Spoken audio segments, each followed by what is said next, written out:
માંજલપુર પેટા ચૂંટણી દરમિયાન લિટલ ફ્લાવર સ્કૂલ બૂથ પર ભાજપ કોંગ્રેસ કાર્યકર વચ્ચે ઘર્ષણ. વડોદરાની માંજલપુર વિધાનસભાની પેટા ચૂંટણી દરમિયાન લિટલ ફ્લાવર સ્કૂલ ખાતે આવેલા મતદાન મથક બહાર ભાજપ અને કોંગ્રેસના કાર્યકરો વચ્ચે ઉગ્ર ઘર્ષણ સર્જાયું હતું. બંને પક્ષના કાર્યકરો વચ્ચે મારામારી થતાં સ્થળ પર જ તંગદિલીનો માહોલ સર્જાયો હતો. ઘટનાની જાણ થતાં પોલીસ તેમજ સેન્ટ્રલ અને સ્ટેટ રિઝર્વ ફોર્સના જવાનો તાત્કાલિક સ્થળ પર પહોંચી પરિસ્થિતિ કાબૂમાં લીધી હતી.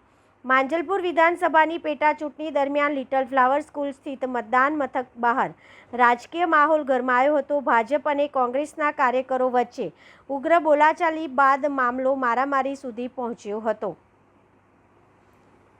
કોંગ્રેસનો આક્ષેપ છે કે ભાજપના કાર્યકરો ઢોલ નગારા સાથે પ્રચાર કરી રહ્યા હતા, જેનો વિરોધ કરતા કોંગ્રેસના કાર્યકરો વિજય બુંબડિયા પર હુમલો કરવામાં આવ્યો હતો અને તેમની સાથે મારપીટ કરવામાં આવી હતી.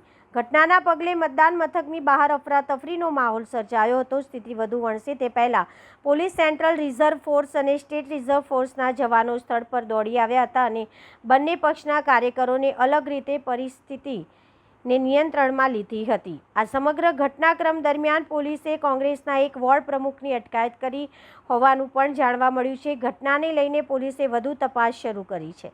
જોકે સમગ્ર મામલે બંને પક્ષો એકબીજા સામે આક્ષેપો કર્યા છે.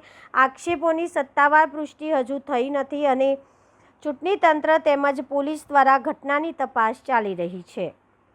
આ લુખ્ખાઓ બધા ગુજરાતમાંથી ગુંડાઓ લઈ આવ્યા, ગુજરાતમાંથી, અને આ ગુંડાઓ બધા મારામારી પર ઉતર્યા છે. તમે રોડ પરથી અમે જો આપણે એક હાર ભરી ગયા છે મારામારી પર.